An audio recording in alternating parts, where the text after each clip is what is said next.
Islamic Research Center. جسمانی بیماریوں کا علاج اللہ نے صدقے کو بنایا ہے. سیدنا ابو امامہ رضی اللہ تعالی عنہ سے مروی ہے اور یہ صحیح الجامع کی روایت ہے. داووا مرضاکم بالصدقہ، تم اپنی بیماریوں کا علاج کرواؤ صدقے کے ساتھ. جس کے بارے میں آپ یہ بات سن چکے ہیں کہ اللہ عز جلال نے جہاں دوائی کے اندر، علاج کے اندر جب تک رحمت نہیں ڈالنی شفا نہیں ملنی. اور یہ وہ علاج ہے جو اللہ عز جلال نے خود بیان کر دیا، اس میں شک کی گنجائش نہیں ہے. مخلوق کا سجست کیا ہوا علاج اللہ چاہے گا تو اس میں شفا ڈال دے، اللہ چاہے تو اس میں شفا نہ ڈالے، اس کو کوئی پوچھنے والا نہیں. یہی وجہ ہے علاج تو کرتے ہیں، اللہ عز جلال برکتوں سے نوازے. ڈاکٹرز حضرات کو بہت کوشش بھی کرتے ہیں، بہت قربانی بھی دیتے ہیں اپنی صلاحیتوں کی، اپنے وقت کی، لیکن شفا نہیں ملتی. کیونکہ شفا اللہ کے ہاتھ میں ہے، وہ کسی ڈاکٹر کے ہاتھ میں نہیں ہے. لیکن یہ وہ علاج ہے جس کے بارے میں نے آپ کو حدیث پیش کی ہے، داووا مرضاکم بالصدقہ، تم علاج کرو اپنی بیماریوں کا صدقے کے ساتھ. آپ نے واقعہ تو سنا ہے، میں صرف یاد کروانا چاہوں گا کہ اللہ عز جلال نے صدقے میں کیسا علاج رکھا ہے. گزشتہ 3 دن پہلے ایک ساتھی نے جو فورن کنٹری سے، اس نے ایک ویڈیو شیئر کی کہ اچانک سے ایک شخص کی طبیعت خراب ہوئی، الغرض اسے آنن فانن دوسرے ملک میں منتقل کیا گیا. جب ڈاکٹر نے اس کی رپورٹ لی، اس کو اللہ عز جلال ہم سب کو محفوظ فرمائے، اس کو یہ کینسر کی تکلیف تھی اور اس سٹیج پہ پہنچ چکی تھی کہ ڈاکٹرز نے کہا کہ اگر آپ گھر والوں سے بات کرنا چاہتے ہو تو کر لو، ہمیں کوئی مزید امید نظر نہیں آتی. پھر اس نے کہا نہیں، مجھے ایک مرتبہ جانا ہے اور مجھے ایک مرتبہ ملنا ہے، میں یہ فیصلہ اس کے بعد کروں. واپس آیا، حالت اس کی آپ سوچ سکتے ہیں اس کیفیت میں کیا ہوگی. کیا دیکھتا ہے؟ ایک بوڑھی عورت جو قصاب کی دکان کے پاس گوشت اسے میسر نہیں، لیکن گرے پڑے وہ گوشت کے ٹکڑے اکٹھے کر رہی ہے. اب اس کا یہ اکٹھا کرنا اس کو پریشان کر گیا. پوچھتا ہے یہ کیا کر رہے ہو؟ یم ايش بتسوي؟ اس عورت نے کہا سال میں 1 یا 2 مرتبہ اپنے بچوں کو میں گوشت کھلاتی ہوں، سال میں 1 یا 2 مرتبہ، لیکن آج میں اس لیے نکلی بہت مدت ہو گئی اور میسر نہیں آ سکا. میں نے کہا کچھ تو آج بچوں کے پاس لے جاؤ. فرجع الى القصاب، اس سے یہ برداشت نہیں ہوا، فوراً گوشت والے سے کہتا ہے کہ دیکھ رہے ہو اسے، آج کے بعد یہ عورت جب بھی آئے، یہ بیوہ عورت جس کے کندھوں پہ بچوں کی پرورش کا بوجھ آ چکا ہے، جب بھی آئے اس کو ہر روز گوشت دے دینا، لیکن آج بھی دو. کہا آج تو بچہ ہی اتنا سا ہے، 1 پاؤ ہے. کہا کوئی حرج نہیں، اتنا تو دو نا. قصہ ختم ہو، گوشت دیا، گھر آ گیا. بیٹی دیکھتی ہے، کہتی ہے یوب یوب کیف صحتک الآن، اب کیسے ہیں آپ؟ میری دعا ہے کہ اللہ آپ کو مکمل صحت و عافیت سے نوازے. آج مجھے آپ پہلے سے اچھے لگ رہے ہیں.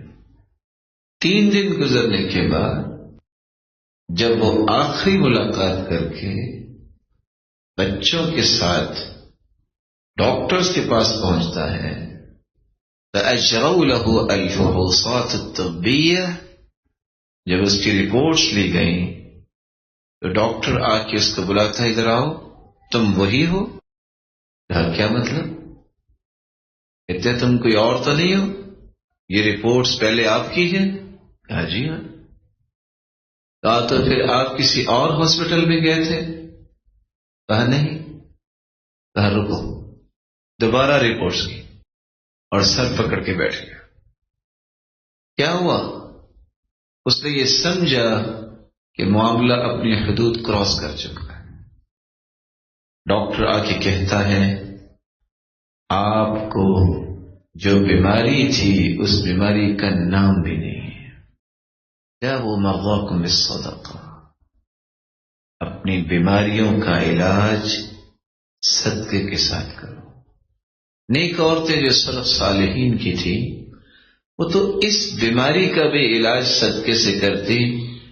ماں اٹھ کے صدقہ کرتی، یہ کس چیز کا صدقہ ہے؟ کہتی میرا بیٹا بدتمیز ہے، یہ اس کی روحانی بیماری ہے، تو میں صدقہ اس لیے کرتی ہوں کہ اللہ اس کو تمیز سکھا دے۔ اور آپ نے وہ قصہ پہلے بھی سنا، اور اس موقع پہ پھر سنیے، کچھ واقعات حقیقت پر مبنی ہوتے ہیں۔ ریاض کے اندر ایک ایسا شخص جس کی والدہ کو ایڈمٹ کروایا گیا اور چند دنوں سے بے ہوش تھی۔ ڈاکٹرز نے امید تو دلائی، لیکن امید تو اللہ عز و جلال کے پاس ہی ہے۔ اچانک آفس میں اسے کال کی گئی کہ آپ جلد از جلد ہاسپٹل میں پہنچیں، اور اس وقت ہو سکتا ہے کہ آئی سی یو وارڈ سے ہمیں اس کو وینٹیلیٹر آف کرنا پڑے، اور کچھ بھی ہو سکتا ہے۔ اس نے آفس کو لاک کیا، باہر نکلا، اور ذہن میں وہی چیز، نہ جانے اب کیا ہوگا۔ دیکھتا ہے کہ ٹوٹی ٹانگ والی بلی بیٹھی بول رہی ہے، رک گیا، دودھ لیتا ہے اور اس بلی کو پلا دیتا۔ ہاسپٹل پہنچا تو شیخ بتا رہے تھے کہ انہوں نے کہا کہ آپ کی والدہ کو دوسرے روم میں منتقل کر دیا گیا ہے، اور یہ ایک علامت تھی، اس کا مطلب ہے ایکسپائر ہوگی۔ اس نے کہا کیا مطلب؟ کہا ویسے ٹھیک ہے، آپ وہاں جا کے ان سے مل سکتے ہیں۔ اس نے کہا یہ اطمینان دلاتے ہوتے ہیں ڈاکٹرز، اطمینان ہی دلا رہے ہیں مجھے۔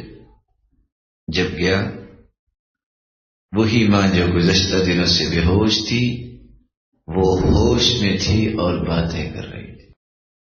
پوچھا یہ کیا ہوا؟ کہا بیٹا بس میں سو رہی تھی تو مجھے خواب آئی، میں نے دیکھا ایک ٹوٹی ٹانگ والی بلی دعا کر رہی ہے، اللہ نے مجھے شفا دے دی ہے۔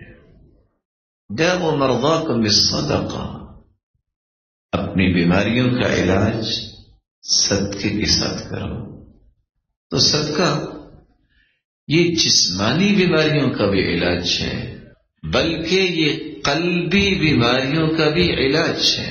رسول اکرم صلی اللہ علیہ وسلم کا فرمان ہے، سلسلہ صحیحہ کی یہ روایت ہے، ان رجلا شکا الى رسول اللہ صلی اللہ علیہ وسلم، ایک آدمی نے اللہ کے رسول صلی اللہ علیہ وسلم سے شکایت کی، قسوۃ قلب، شکایت کیا ہے؟ اللہ کے پیارے پیغمبر میرا دل بہت سخت ہے، قسوۃ قلب ہے۔ اور آپ نے دیکھا ہوگا بہت سے لوگوں کو ان کے سامنے کوئی فوت ہو جائے، کوئی بیمار ہو جائے یا کوئی بھی مسئلہ ہو، اس کو رونا نہیں آتا۔ دل کی سختی، دل کی جفا، یہ اللہ کو پسند نہیں۔ انما یرحم اللہ من عباده الرحماء، اللہ عز و جلال پسند کرتے ہیں ان لوگوں کو جو رحم دل ہوتے ہیں، جن کے دلوں میں اللہ نے رحمت رکھی ہوتی ہے۔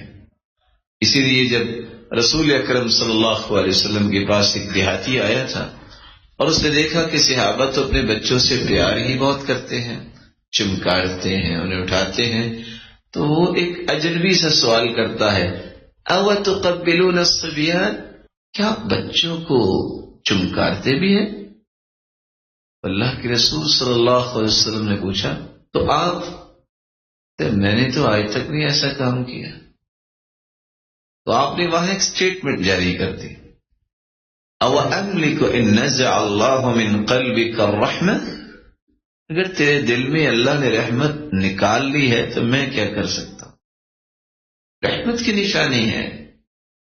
الغرض اس شخص نے کہا کہ میرا دل بہت پتھر ہے، سخت ہے، میں کیا کروں؟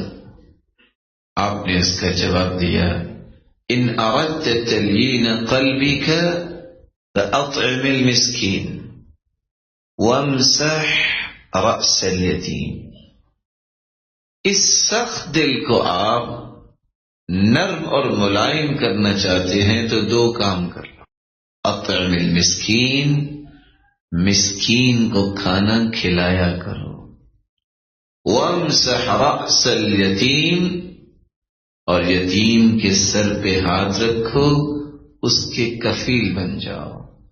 اور رسول اکرم صلی اللہ علیہ وآلہ وسلم نے اس لیے فرمایا تھا کہ انا وکافر الیتیم ہکذا، جو کسی بھی یتیم کی کفالت کرتا ہے، کفیل بن جاتا ہے، جنت میں اور وہ اس طرح کھڑے ہوں گے جس طرح یہ دونوں انگلیاں آپس میں ملی ہوئی۔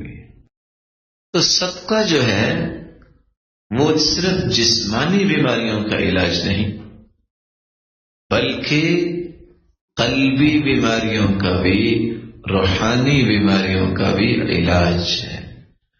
رسول اکرم صلی اللہ علیہ وآلہ وسلم نے تو معاشرتی بیماریوں کا بھی علاج بیان کیا۔ معاشرے میں چوری بیماری ہے، معاشرے کے اندر بیرا روی بیماری ہے، معاشرے کے اندر بخل، کسی غریب کا خیال نہیں کرنا اور اپنے گھر میں ہی جمع کرتے جانا، جوڑتے رہنا، گن گن کے خوش ہوتے رہنا، ان کو سینتے رہنا بیماری ہے۔ ان معاشرتی بیماریوں کا بھی علاج صدقہ ہے۔ رسول اکرم صلی اللہ علیہ وسلم کا فرمان آپ نے سنا ہوا ہے کہ آپ نے فرمایا، ایک شخص نے نیت کی کہ آج میں صدقہ کروں گا، فخرج بصدقتی فوضعها في يد زانیہ، رات کی تاریکی میں خفیہ صدقہ کرنا چاہتا تھا تو کسی بدکار عورت کو صدقہ دے دیا، نہیں پتہ چلا۔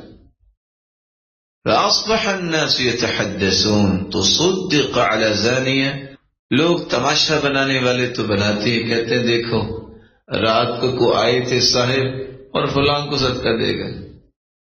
پھر وہ کہتا ہے آج میں صدقہ کروں گا، فخرج بصدقته فوضعها في يد سارق، دوسرے دن صدقہ کرنے گیا تو چور کو صدقہ دے کے آئے۔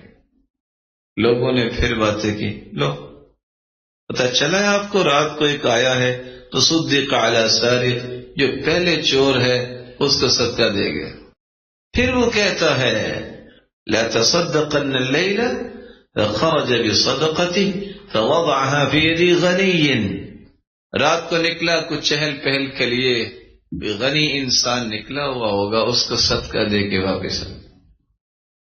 لوگوں نے پھر باتیں کی، لو دیکھا تصدق علی غنی، جو پہلے کھاتا پیتا ہے اس کو صدقہ دے کے چلا گیا۔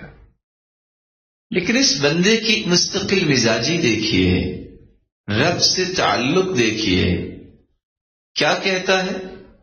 اللہم لک الحمد علی زانیہ وعلی سارق وعلی غنی، اللہ تیری تعریف ہے تو جس کو دلا دے، میرا مقصد تو تیری رضا تھی۔ اللہ ذو جلال کی طرف سے دو جواب دیے گئے۔ پہلا جواب اما صدقتک فقد قبلت، میرے بندے پریشانی کی بات نہیں، لوگوں کی باتوں کے پیچھے مت جائیے، تینوں راتوں میں کیا گیا صدقہ قبول کر لیا گیا۔ تمہیں اس سے کیا غرض؟ یہ کس کے پاس چلا گیا؟ تمہیں غرض یہ ہونی چاہیے تم اللہ کی رضا کے لیے دو اور نیت کو خالص کرو. نتیجہ کیا نکلے گا؟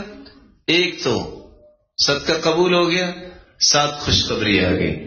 معاشرتی بیماری ہے چوری. فَلَعَلَّ السَّارِقَ يَسْتَعِفُّ بِهَا عَنْ سَرِقَتِهِ. آخر تو چور بڑا ہوا ہے، کھا پی کے بڑا ہوا ہے. تیرا مال جب اس نے استعمال کیا ہے حلال اور اخلاص پر مبنی، وہ اپنی چوریوں سے توبہ طائب ہو گیا. وَلَعَلَّ الزَّانِيَ يَسْتَعِفُّ بِهَا عَنْ زِنَاهَا. اور رہی یہ بدکار عورت، کچھ کھاتی تو تھی لیکن تیرے خلوص نیت سے پیش کیے گئے مال کی وجہ سے اللہ عز و جلال کی رحمت دیکھی، وہ اپنی اس برائیوں سے توبہ طائب ہوگی. وَلَعَلَّ الْغَنِيَّ يَعْتَبِرُ فَيُنْفِقُ مِمَّا آتَاهُ اللَّهُ. یہ غنی تو تھا لیکن نام کا یہ امیر تھا، بخیل بہت تھا.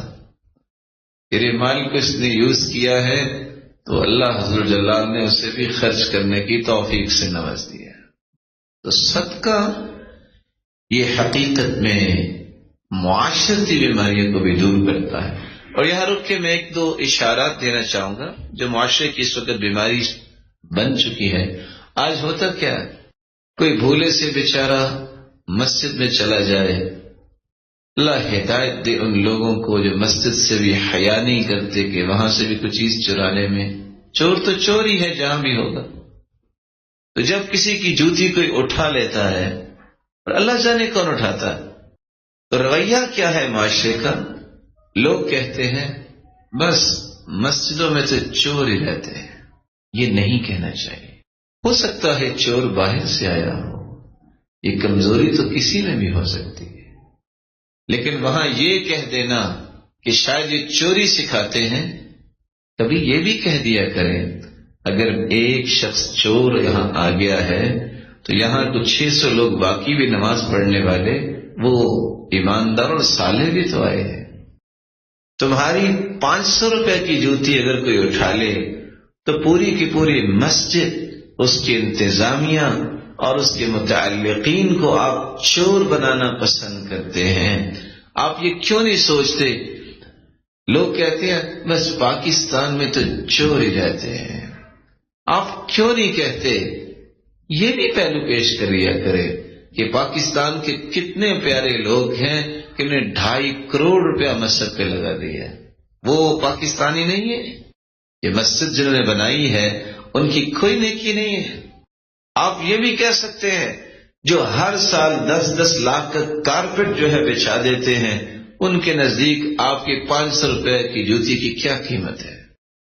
نیگیٹو تھنکنگ کو آپ اپروچ جس طرح کرتے ہیں، آپ کو پازیٹو تھنکنگ کو معاشرے میں لانا چاہیے. آپ یہ کیوں کہتے ہیں کہ آدھا گلاس اور یہ اتنا گلاس خالی ہے؟ یہ بھی تو کہہ دینا چاہیے کہ ویسے گلاس بھرا ہوا ہے، تھوڑا سا کم ہے. حقیقت پر مبنی، انصاف پر مبنی گفتگو کرنا اپنی عادت بنائیے. اور میں تو کہنا چاہوں گا کیسے کمال کے وہ لوگ تھے. عبداللہ بن مسعود رضی اللہ تعالی عنہ، آپ نے سنا ہوگا کہ جب وہ مسجد میں آئے تو کسی نے ان کی جوتی اٹھا لی. اب جہاں ان کی جوتی پڑی تھی وہ وہاں گئے اور انہوں نے ہاتھ اٹھا لیے. لوگوں نے کہا کہ یہ اللہ کے پیغمبر کے صحابی ہیں، تو بددعا کریں گے تو اس کا تو بہت نقصان ہوگا. لیکن عبداللہ ابن مسعود رضی اللہ تعالیٰ عنہ کا دل دیکھیے، یہ وہ دل ہے جو آج معاشرے میں پیدا کرنے کی ضرورت ہے. انہوں نے کیا دعا کی؟ بددعا کیا کی؟ اللہم ان کان ھذا محتاجا لہ فبارک لہ فی. اللہ اگر اس بیچارے کے پاس جوتی نہیں تھی، محتاج تھا، اس کو صرف میری ہی نظر آئی ہے، تو یا اللہ میری دعا ہے کہ اس کو برکت دے دے. جیسے آج کل عام لوگ کہتے ہیں اللہ تعالیٰ اس کو استعمال کرو ہنڈانے کی توفیق دے دے. وَإِن كَانَ غَيْرَ مُحْتَاجٍ لَهُ، اور اگر یہ محتاج نہیں تھا بلکہ چوری اس کی عادت تھی، تو الہ العالمین میری تو جوتی چوری ہو گئی، لیکن میری ایک دعا قبول فرما لے، فاجعل له آخر ذنب يرتكبه، یہ اس کی زندگی کی آخری چوری ہو، آئندہ اسے چوری سے محفوظ فرما دے۔ یہ ہے دل، یہ وہ دل ہے جو اللہ کو پسند ہے کہ آپ کا اگر نقصان ہو گیا ہے تو اس کا مطلب یہ ہے کہ آپ پوری قوم کو جو ہے وہ یہ بتائیں کہ پوری قوم ہی غلط ہے، نہیں۔ وہ بعض قصص میں بہت بڑا سبق بھی ہوتا ہے، کچھ قصے حقیقت والے ہوتے ہیں، کچھ بنائے ہوتے ہیں۔ وہ لکھنے والا لکھتا ہے کہ جوحا یہ ایک بیچارہ بہت ہی ایسا انسان تھا، بخیل تھا، تو وہ صرف اس کو جب لوگ کہتے ہیں نماز پڑھنے جاؤ تو کہتا مجھے جوتا خریدنا پڑے گا، کہ وہاں تو ادب و آداب کا خیال رکھتے ہیں۔ لوگوں کے کہنے کھلانے بھی اس نے وہ جوتا خریدا، مسجد میں گیا، پہلے دن ہی نماز پڑھنے گیا اور کسی نے جوتا اٹھا لیا، جس مصیبت سے وہ ڈر رہا تھا وہی سامنے آ گئی۔ اب اس نے دائیں بائیں دیکھا اور آرام سے واپس چلا۔ بیٹے نے کہا دیکھا میں آپ کو پہلے کہتا تھا یہ پیسے تو آپ بچا لیتے ہیں۔ خیر ایک دن آیا، باپ نے کہا چلو میں تو اپنا تجربہ کر چکا ہوں، ایک تجربہ آپ بھی کر لو، آپ جاؤ مسجد میں۔ بیٹا جب اس کو تھوڑی سی رغبت دلائی گئی تو بیٹے نے مسجد کا رخ کیا، نماز سے فارغ ہوا، اس کا بھی جوتا اٹھا گیا۔ اب اس شخص کو بڑا غصہ آیا، اس نے آواز دی ایھا الناس، او لوگو ردوا الی حذائی، میرا جوتا واپس کر دو، وإلا افعل كما فعل ابی، اگر نہ میں وہ کروں گا جو میرے باپ نے کیا۔ لوگ بہت پریشان ہوئے، نہ جانے اس کے ابا حضور نے کیا کر دیا۔ سب خاموش تھے، ایک نے جرأت کی ما الذی فعل ابوک، آپ کے باپ نے کیا کیا؟ کہتے رجع حافیا، پاؤں ننگا واپس چلا گیا۔ بعض اوقات امام اوزاعی رحمۃ اللہ علیہ فرماتے ہیں میں حدیث پڑھاتا بھی رہا اور میں نے پڑھی بھی کہ آپ جہاں بھی پڑاؤ ڈالیں، آپ سفر کر رہے ہیں تو وہاں یہ دعا پڑھ کے بیٹھتے ہیں، اللہ کی مخلوق ہے جن اور یہ موذی جانور، اعوذ بکلمات اللہ التامات من شر ما خلق، یہ دعا انسان کو صبح شام پڑھنی چاہیے۔ جب انسان پڑھ لیتا ہے، حدیث کے لفظ ہیں کہ کوئی موذی جانور اسے تکلیف نہیں دیتا۔ تو امام اوزاعی کہتے ہیں زندگی میں ایک دن بھولا، اسی دن ہی بچھو نے کاٹ لیا۔ بعض دفعہ ایسا ہو جاتا ہے، لیکن دل بنائیے۔ عبداللہ ابن مسعود رضی اللہ تعالی عنہ کا کہ جنہوں نے دعا دی ہے یا اللہ اگر لے گیا تو اس کو برکت دے دے، میرے مالک اگر اس کی چوری کی عادت ہے تو چلو اس کی چوری آخری چوری بنا دے، آئندہ اس کی چوری کی ہمت نہ دینا اسے۔ تو اللہ عز و جلال ہم سب کو اسلام کی وہ نکھری شکل نصیب فرمائے جس سے اسلام بھی بلند ہوتا ہے اور اہل اسلام بھی بلند ہوتے ہیں۔